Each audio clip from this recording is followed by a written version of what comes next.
Bonsoir à toutes, bonsoir à tous. C'est toujours avec un grand plaisir que je vous retrouve tous les soirs pour Accès Direct, votre rendez-vous quotidien d'actu sur 8 Mont-Blanc, une émission en direct à la télé, sur les réseaux sociaux. D'ailleurs, comme tous les soirs, n'hésitez pas à réagir, à commenter, voire à questionner nos invités. Tout ça, c'est donc sur les réseaux sociaux grâce au hashtag Accès Direct. Et ce soir, au programme, on va parler de l'avenir des plus hautes montagnes du monde avec Olivier Moret qui sera en liaison Skype d'ici quelques instants avec nous. Et puis, c'est dans l'actualité, on va parler de l'importance des abeilles qui ne sont pas à la fête en ce moment, mais de très belles initiatives sont en cours, notamment à l'origine de la Cypra. On y reviendra dans quelques minutes. Ensuite, on parlera agriculture du futur avec un concours YouTube pas comme les autres. Enfin, en fin d'émission, nous parlerons d'une initiative originale, mais qui fait sens avec Jérôme de Nomazie. Ce sera en fin d'émission. Mais comme tous les soirs, on commence avec les traditionnels titres de l'actu. Et ce soir, c'est Madame Fanette qui s'y colle. Bonsoir Fanette. Bonsoir Emmanuel. Comment vas-tu? Ça va et toi? Oui, en plein festival d'animation, c'est le rush un peu. On s'ennuie pas. J'imagine, j'imagine. Et avec toi ce soir au JT, on va parler de la Maurienne et plus particulièrement de la gestion des eaux en Maurienne. Voilà, puisque depuis 2003, il y avait une réflexion qui a été menée. 2003, ça a été la grosse sécheresse, ça a été compliqué pour les agriculteurs, notamment pour le fourrage. Et donc là, il y a tout un nouveau système d'irrigation qui a été mis en place. Il a été inauguré il y a quelques jours. Je ne sais pas si tu as vu le sujet, mais en tout cas, tu connais bien le dossier. Non, je n'ai pas encore vu le sujet, mais je suis bien briefée par Marianne Guinet qui a fait le sujet. Ah bah ça, c'est la classe. Ensuite, on part dans un autre coin et pour parler d'un presbytère. Un presbytère de la discorde, on pourrait dire, ça se passe du côté de Saint-Nicolas-la-Chapelle, dans le hameau de Chaussis précisément, donc ça c'est dans le Val d'Arly. Le conseil municipal, pour des raisons de sécurité, veut le détruire, sauf qu'un collectif d'habitants s'est mobilisé contre sa destruction. Donc voilà, on fera le point complet avec Lara Baumers. C'est donc dans une demi-heure, ne loupez pas cette édition du JT qui promet d'être haute en couleur.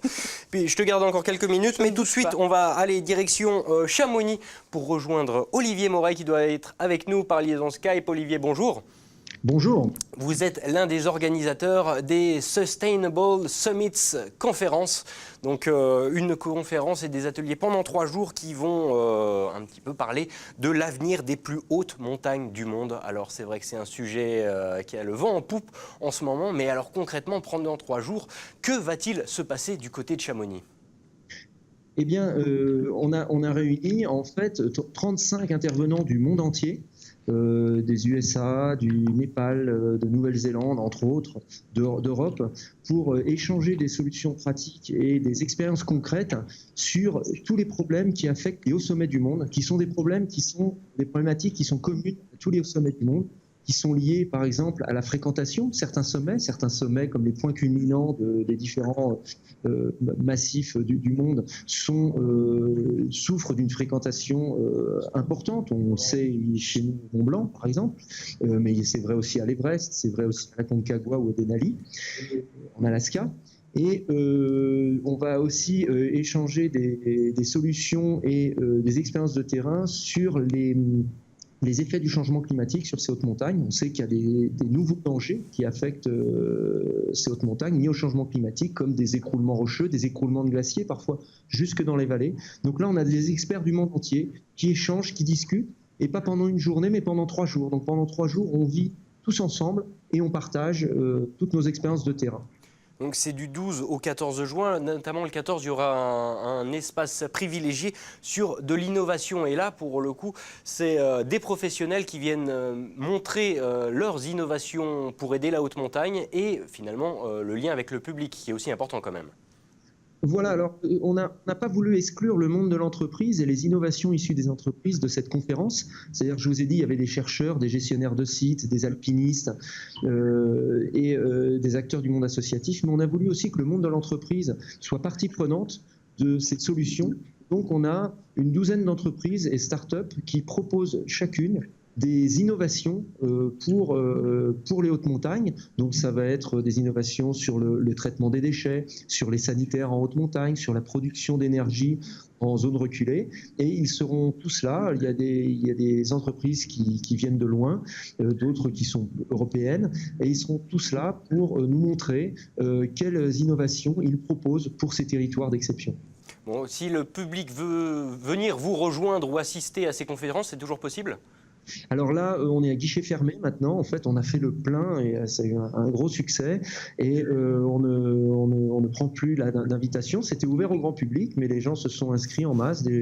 Pareil, comme pour les intervenants, c'est des personnes du monde entier. On a 16 nationalités qui sont représentées à la Sustainable Summit conférence. Mais là, malheureusement, c'est plus possible de venir. Là, on est à guichet fermé.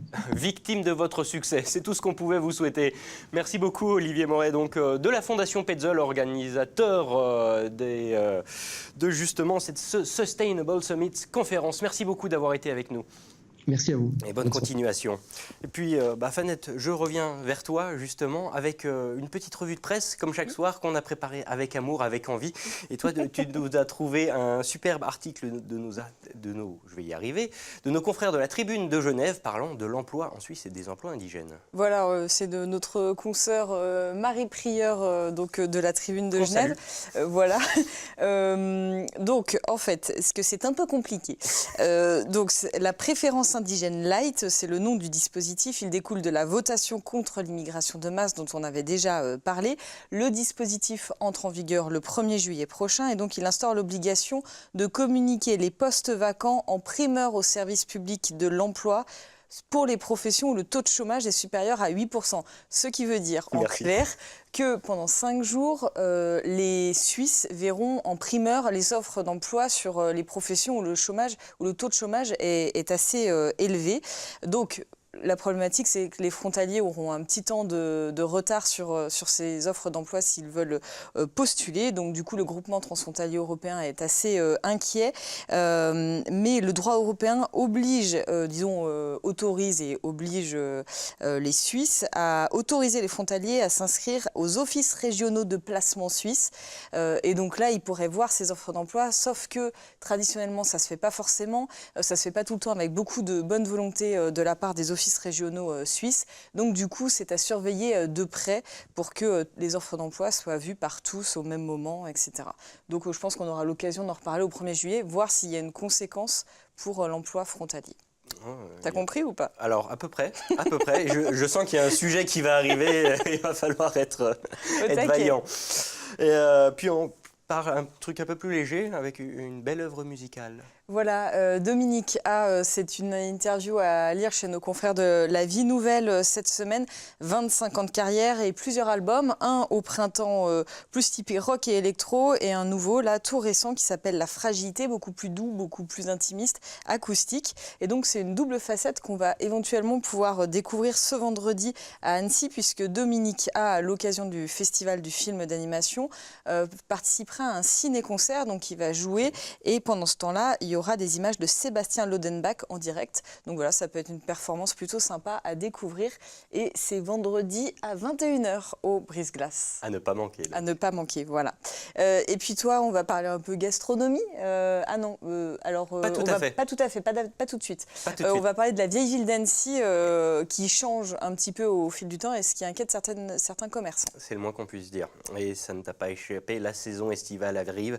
Et avec elle, la vieille ville d'Annecy qui, comme chaque année, va se transformer en véritable temple de la consommation, des souvenirs par-ci, des glaces par-là, des restos bien sûr. Nos confrères donc de l'Essor Savoyard ont calculé qu'il y avait vraiment un effet Disneyland. Dans les 500 mètres qui séparent la rue Perrière d'un côté au boulevard Sainte-Claire de l'autre, il n'y a pas moins de 32 restaurants. Ça fait réfléchir. Pas toujours bon en plus. Et pas toujours bon en plus.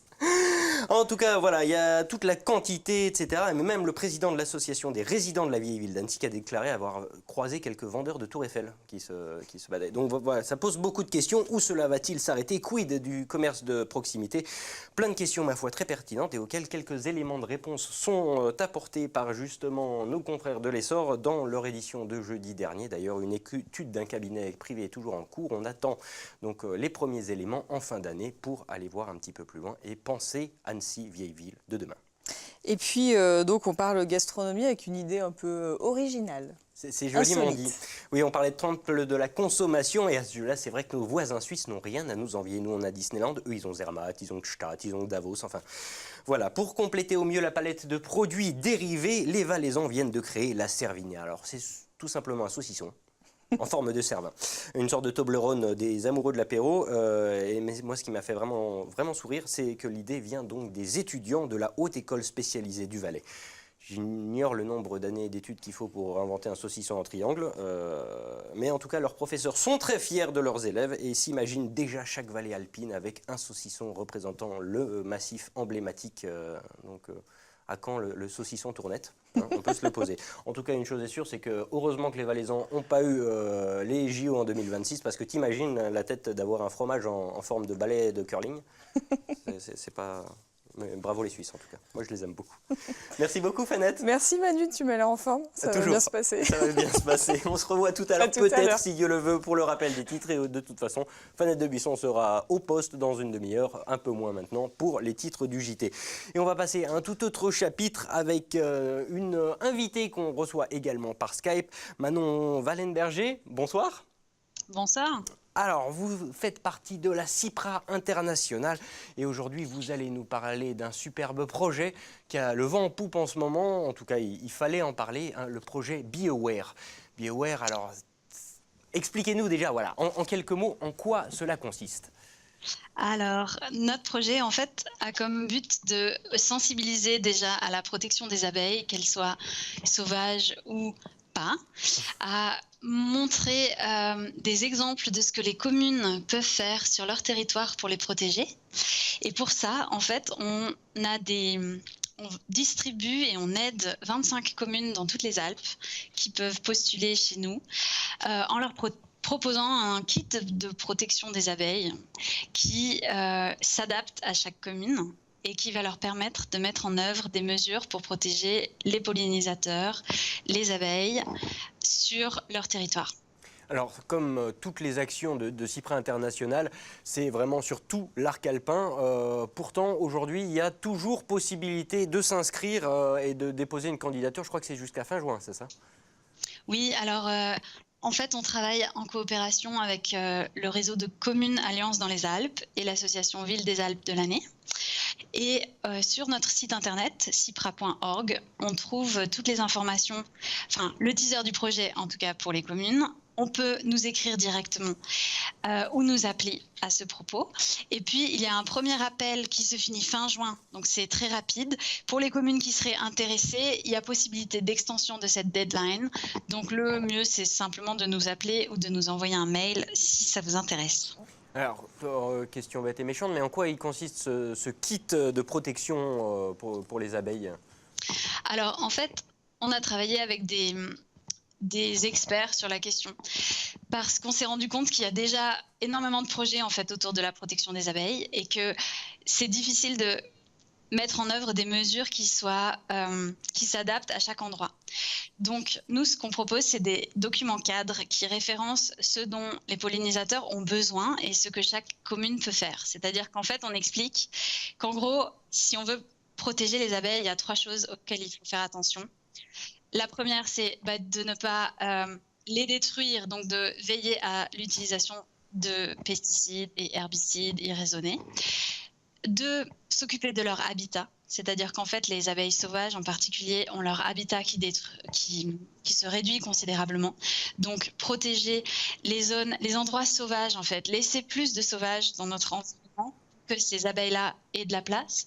Et puis, s'occuper de leur nourriture, c'est-à-dire avoir en fait une grande diversité de floraison sur toute la saison, en particulier très tôt dans la saison et jusqu'à tard. Et en fait, il y a énormément d'exemples qui existent déjà. Et le rôle de la CIPRA là-dedans, c'est toujours de mettre en réseau les différentes communes, de montrer à tel endroit, il y a ça qui s'est fait, à tel endroit, il y a ça qui s'est fait, c'est une bonne idée. Et on met à disposition de ces communes des experts et des personnes qui vont s'occuper en particulier de cette commune pour les aider à monter un projet qui soit adapté à leur biodiversité et à leur environnement. À notre titre privé de 5 habitants de communes, il est possible de faire quelque chose ou c'est une offre qui est vraiment destinée aux municipalités? Alors nous, on a une offre qui est destinée aux municipalités. Après, à titre personnel, il y a beaucoup de choses qui sont faisables.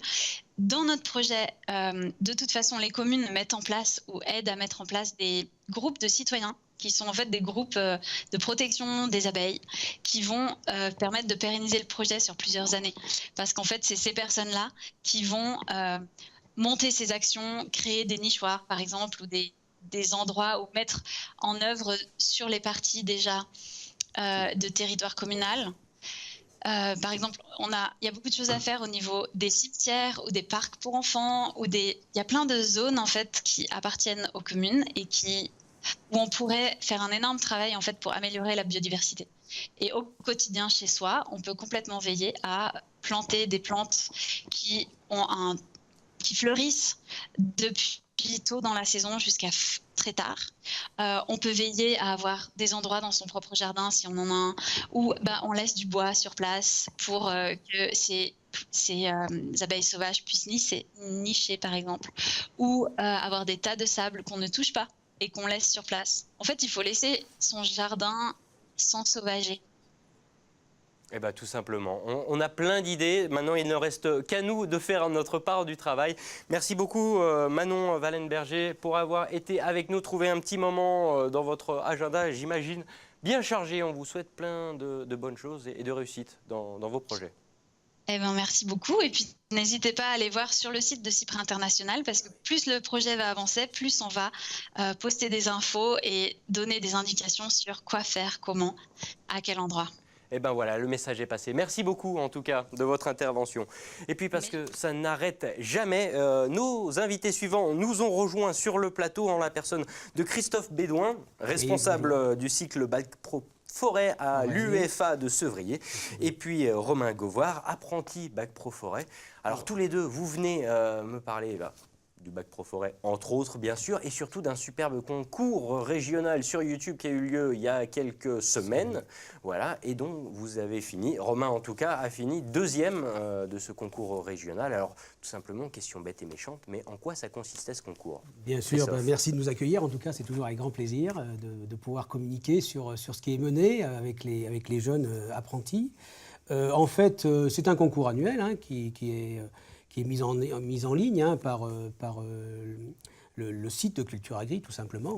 Culture Agri, comme son nom l'indique, plutôt à destination des agriculteurs, bien sûr. Et nous, on veut justement s'impliquer dans l'agriculture. Et l'agriculture du futur a été le thème justement de cette année. Et c'est la raison pour laquelle ces jeunes ont découvert, par exemple, le débardage par hélicoptère, ont découvert, par exemple, l'utilisation des drones pour aller visualiser les arbres de qualité, pour permettre justement les futures régénérations de nos forêts européennes. Et puis, prochainement et dernièrement, justement, on a pu profiter d'une installation par câble qui s'est déroulée sur Sevin, où on a mis les jeunes en conditions réelles avec des abattages, avec la tronçonneuse, comme on peut voir sur les grands écrans. Et sur ces quelques images. Et du coup, voilà quoi. Et du coup, ces jeunes ont pu participer aussi à l'ensemble de ces activités. Alors, Romain, comment tu as entendu parler de ce concours, toi, concrètement? Alors, ce concours, il a été donné par le biais du lycée. Donc, en fait, c'est donc notre professeur en fait, qui est venu nous voir pour nous indiquer, en gros, que l'association en fait, Cambium participait donc à ce concours. Donc, et puis par ce fait, on a commencé donc, à la réalisation donc, de cette vidéo. Ah ouais, j'imagine que ça doit être un gros travail, en plus des études normales, de se lancer dans un process tournage, montage, etc. C'est pas un petit boulot pour le coup? Bah oui, en fait, on a dû bien prendre de notre temps libre. Donc, et aussi en fait sur nos chantiers, donc sur les chantiers donc, pédagogiques. Qu'on a filmé et c'est grâce à cela qu'on a réussi et donc qu'on a participé et qu'on a gagné.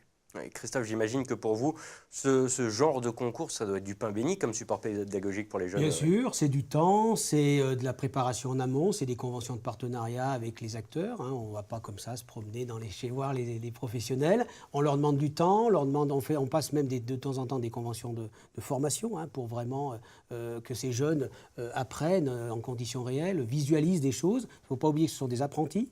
Donc ce sont déjà des gens en entreprise qui ont des parcours différents, qui ont des actions qui sont faites dans les entreprises qui ne sont pas tous les mêmes, justement, toutes les mêmes. Et du coup, l'objectif de ces petits temps de travail, puisqu'en fait, l'objectif, c'est de constituer 5 vidéos au cours de novembre, disons, au mois de mars de chaque année, sur des thèmes bien précis et qui vont leur permettre finalement d'avoir un équilibre entre chacun pour qu'ils sortent de cette formation avec un maximum de données précises sur la filière bois. Romain, justement, quand tu as entendu parler de ce concours, c'est vrai que tout de suite, tu savais exactement quel film, quels épisodes de série ça allait faire, ou petit à petit, ça s'est construit? Pas du tout. En fait, on a réussi en fait, à déterminer cette vidéo, donc notre projet, au fur et à mesure de la pratique. On s'est dit donc, que l'abattage, qu'on voit sur ces vidéos, nous paraissait donc, le plus intéressant à présenter en fait. Parce qu'il y a de la technique en fait, ça paraît impressionnant au niveau des images et pour nous c'est vraiment le cœur de notre travail. Oui, j'imagine que ça doit faire une belle plus-value pour la suite, en tout cas du cursus. Tout à fait, j'espère bien. Pour plus, si on arrive à être dans les 5 premiers au niveau régional, comme c'était le cas cette année 2018, nous avons eu la chance de pouvoir bénéficier d'une belle récompense. D'une belle récompense. Belle récompense, 750 €. 750 €. Pour ce deuxième prix. Ce deuxième prix qui va nous permettre d'envoyer nos apprentis sur par exemple, des simulations de vol, comme ça existe beaucoup maintenant sur Albertville ou même sur Genève, ou éventuellement, comme on avait lancé le projet il y a quelques années en arrière, la création de, tu peux le dire Romain, hein, de vêtements. Donc oui, les polaires en fait, voilà. À destination des élèves, des apprentis, et aussi des maîtres d'apprentissage en fait. Donc voilà, à l'effigie de la formation Bac Pro Forêt. Tout simplement. Messieurs, en tout cas, merci beaucoup d'avoir été avec nous. Félicitations encore pour votre deuxième place, deuxième prix de ce concours, justement, Culture Agri 2018. On aura l'occasion d'en reparler. Je vous laisse repartir en direction de la régie. Merci à vous. Et pour accueillir notre dernier invité du jour, dans la personne de Jérôme de Tomasi, qui est avec nous sur ce plateau.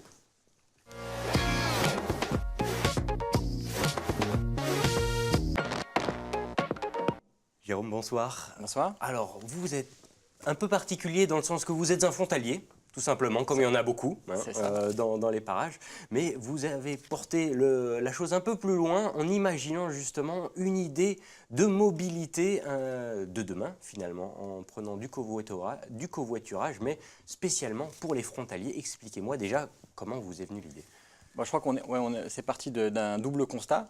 Le premier, c'est que, en tant que frontalier, on subit tous les embouteillages quotidiens, que ce soit Bardonnais, mais également beaucoup aux entrées d'autoroute sur Annecy. Donc là, je vais parler des frontaliers sur le Grand Annecy, c'est environ 12 000, 13 000 personnes. Donc c'est le premier constat, on perd énormément de temps.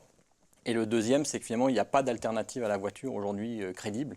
Il y a quelques cars, mais c'est des durées énormes. Il n'y aura jamais un train dans peut-être des dizaines d'années. Et donc, la seule solution pour améliorer ça, c'est que finalement, les citoyens prennent le sujet en main et lancent une initiative pour développer le covoiturage.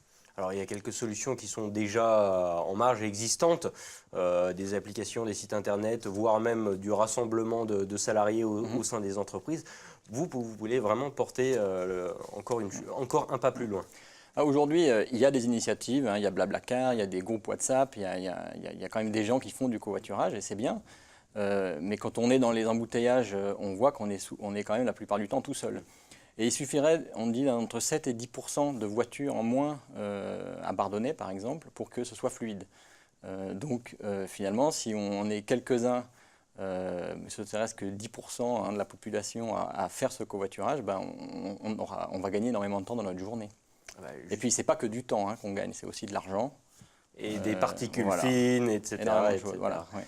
Aujourd'hui, alors vous en êtes un petit peu aux prémices de votre projet. Vous avez lancé pas mal de pistes, pas mal de perches tendues. Ouais. Vous en êtes où concrètement? Voilà, donc notre première action, elle est d'abord de faire une enquête auprès des frontaliers pour connaître leurs pratiques de covoiturage, mais aussi d'où ils partent et leurs freins également à en faire.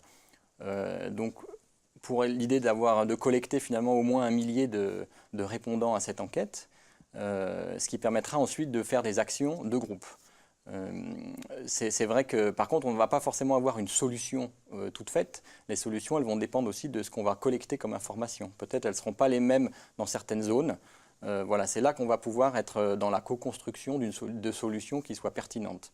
Et pas justement de décider à l'avance ce qu'il faut faire. Cette enquête, elle est toujours en cours. Il est toujours possible Elle est toujours en cours. Justement, elle vient de de commencer. Aujourd'hui, on a dépassé les 200 répondants, sans vraiment trop de relais. Donc, c'est aussi l'idée de faire ce type de relais, hein, c'est d'avoir plus de répondants et d'arriver à au moins 1000 pour pouvoir faire ça. Donc, oui, elle est tout à fait. On peut l'accéder directement sur notre site internet.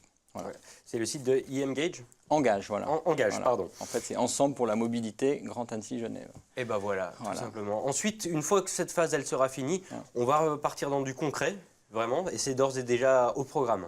Oui, c'est ça. Alors, les actions pures, concrètes, on ne les a pas forcément définies. Par contre, on souhaite faire une action de mobilisation et de communication et certainement profiter de la semaine de la mobilité qui a lieu mi-septembre au niveau européen. Ça tombe bien puisqu'on est dans le frontalier.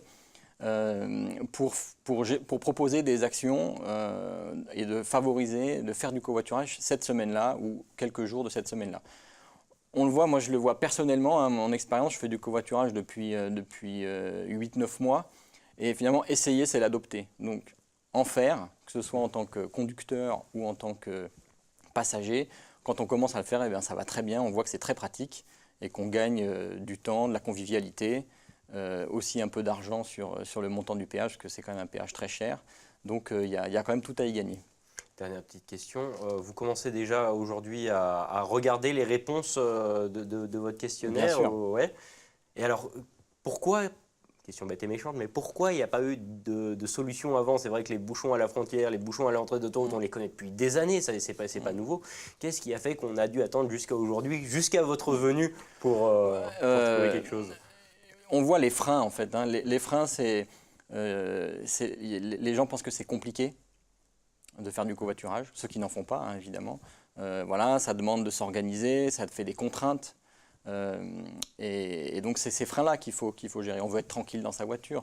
Bon, ça de toute façon, il y a toujours des personnes qui voudront être tranquilles.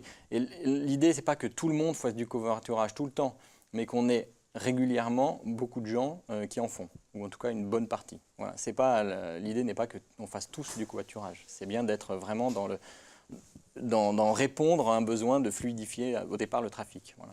Bien, écoutez, en tout cas, on vous souhaite bon courage pour cette belle initiative.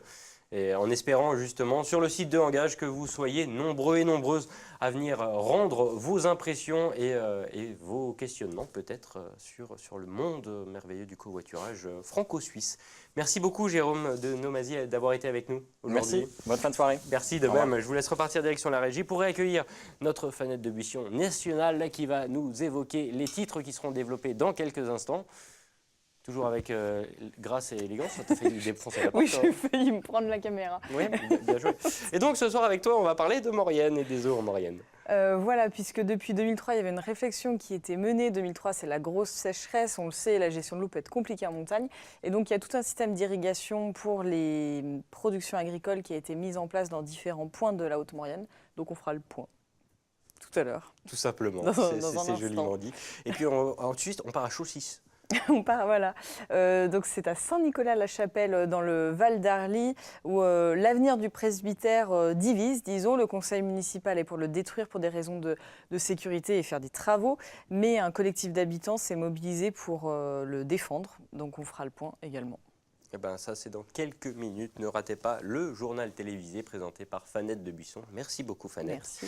Et puis, pour se quitter, comme on est déjà à la fin de cette émission, je vous propose quelques très très belles images qui feront plaisir à de nombreux sportifs et y compris à notre Camille Copain, à qui ça tenait vraiment beaucoup à cœur d'avoir ces quelques images. Quelques images donc de l'Alpsman qui s'est déroulé il y a quelques jours. Et cette année, ce triathlon XXL a connu une fin de course au scénario complètement fou, notamment au passage du 27e kilomètre.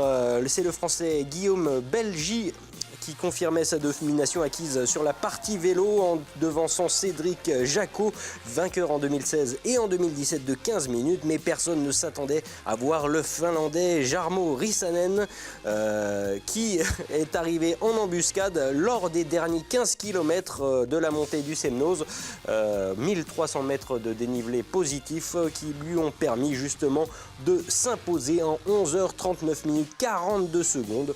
Du côté des femmes, c'est Juliette Juliette Benedicto, la Française championne du monde junior de triathlon en 2004, qui s'est donc imposée, et avec la manière s'il vous plaît, en 13h, 16 minutes et 9 secondes devant Isabelle Ferrer. Je vous laisse profiter de ces quelques images et nous on se retrouve demain mercredi pour un nouveau numéro d'Accès Direct. Tout de suite c'est le JT présenté par Fanette de Buisson. Et moi je vous souhaite une très belle soirée sur 8 Mont Blanc.